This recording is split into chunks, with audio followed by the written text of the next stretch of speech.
Kasunod naman ang deklarasyon ng dengue outbreak, nagbabalak ngayon ang lokal na pamahalaan ng barangay Maumatandang Balara sa Quezon City na balikan ang isa sa mga subok na nilang paraan sa pagsusugpo ng lamok, ang pagpapakalat ng mga palaka. Ang balitang yan sa pagtutok ni Val Gonzales. Muling magpapakawala ng palaka ang barangay Matandang Balara sa Quezon City. Ito ang inihayag ngayon ng barangay kasunod ng deklarasyon ng outbreak ng nakamamatay na sakit na dulot ng kagat ng lamok na nagtataglay ng dengue virus. Plano na rin ng barangay Matandang Balara na maglabas ulit ng mga palaka para sa tuluyang pagsugpo sa dengue.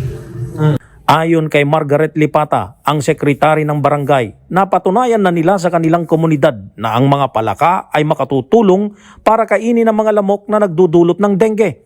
Pinakakawala ng mga palaka sa mga creek at mga drainage na pinamumugaran ng mga lamok na posibleng carrier ng salot na dengue. Sa ngayon, ani Lipata, nagpatawag na ng emergency meeting ngayong umaga si Barangay Chairman Alan Franza at isa sa pangunahing tatalakayin ang posibilidad na muling pagpapakawala ng mga palaka.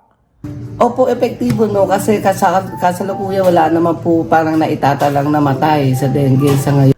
Ang proyekto ng pagpapakawala ng mga palaka ay unang nagsimula noong taong 2019 kung saan ang barangay ay nagpakawala ng mahigit 1,000 palaka sa mga kanal at mga estero sa lugar. Sa ngayon ay nagpapatuloy ang iba't ibang clean-up drive sa Quezon City para linisin ang mga lugar na maring pamugaran at itlogan ng lamok.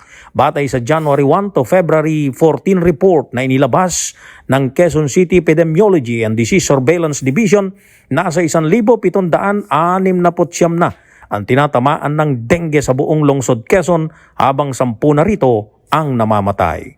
Para sa MBC TV Network News, ako si Val Gonzales, DZRH, una sa Pilipinas, una sa Pilipino.